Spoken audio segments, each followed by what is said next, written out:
Joining me now to discuss, political commentator Debra Lea, along with New York Post elections editor Kelly Jane Torrance. Kelly Jane, I think it's a brilliant idea. You know, listen, these buildings are giant buildings. They're sitting there empty, and we've got to pay for them. It's insane, Charles, and just the amount of upkeep. I hope they're tabulating just how much the American taxpayer is spending, and that list is crazy. There's not a lot of energy going on at the Department of Energy. An Environmental Protection Agency is just 8% utilized, and I know Lee Zeldin is going to do something about that once he gets confirmed and is heading that up. Right. Debra, what do you make of it? I think that this is spitting in the face of all Americans who are dealing with a housing crisis right now, especially in New York City. We know rent here is skyrocketing. We have people living on the streets, and it's very sad that we have so many government buildings not being used, but especially when we're in so much debt, to have so many assets just being wasted. Very glad that we have a businessman back in office to balance this. Yeah. And, not even half of the buildings no single building, no single government building they looked at, federal buildings, are even at 50% capacity. It's nuts. It's a absolutely nuts. Complete waste. All right, let's talk about the hot story today, AI, right? These stocks are absolutely through the roof. It's all the rage on Wall Street and apparently all the rage in school now. There's a new Pew Research study out. Teens are far more likely to say it's acceptable to use ChatGPT for research when they're doing essays and math problems. In fact, 54% say it's acceptable. Only 9%, Debra, say it's not acceptable. I'm just wondering, are kids going to be able to learn in this new environment?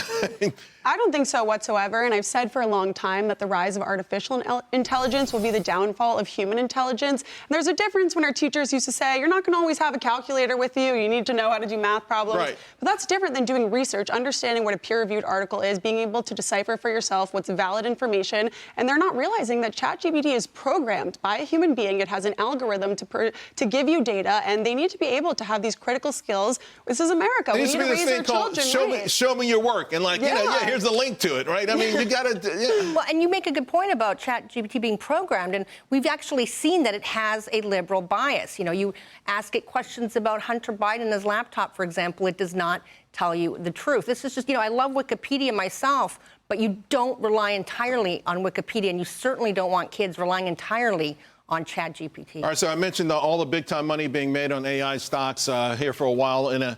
Well, I kind of wish Gen Z was more involved. I mean, obviously, they can't be it yet, but they're going to probably have to be, according to them, right? They say that they need $9.5 million to be financially successful. But take a look at this, because this maybe is how it's going to look for them in real life if they don't somehow get their act together.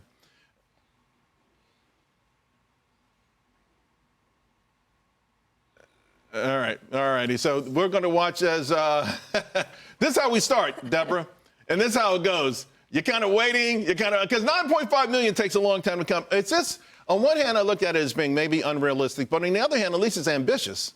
Yeah, but I think my generation is finally understanding inflation and how much it's affecting us. And I think this shows how scared we are to buy a home, to be able to afford school for our children, to have children, groceries, everything. We are scared. We are not being given a great economy. And that's why I'm so glad we have Trump back to fix this. I'm 24. I plan to have kids in a few years, God willing, buy a home. And I want to be sure that I don't need $10 million just to live a normal life in the United States of America. We should do everything we can to make Gen Z aware that that is a ridiculous amount of money.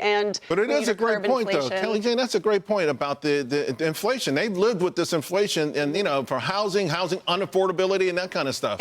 Mortgages at record highs. No, exactly. During the pandemic, when we saw, the stock market tanking in some sectors, I actually had some Gen Z friends who they didn't realize their 401k involved the stock market. They were new to the working world. They didn't realize there's that connection.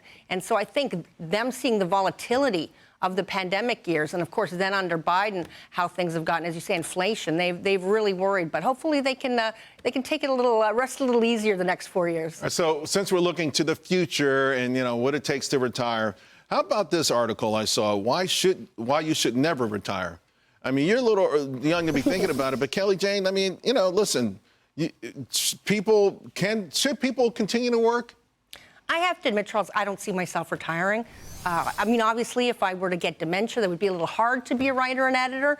But I love what I do. I love what I do. And I love being in the game. I love being involved. When I get sick, I miss it. Now, I know not everybody is like me, but I think it's good to have something that you're contributing towards, that you're working with other people on, on a daily basis. I've seen so many creative people retire and die a year later, 2 years later. Now, you could say it's a coincidence or not, but there's something to it. Now, if you're a laborer, maybe, right?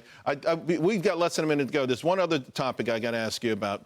And in Japan, where they had this sort of aging crisis before we did, but we're lurching into it, they say some women there, because they're so lonely, are choosing to go to jail.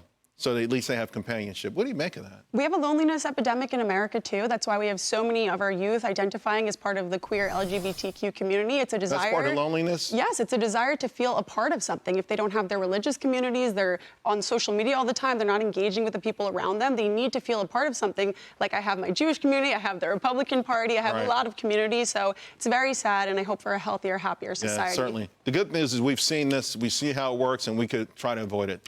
Kelly, Debra, thank you both very, very much.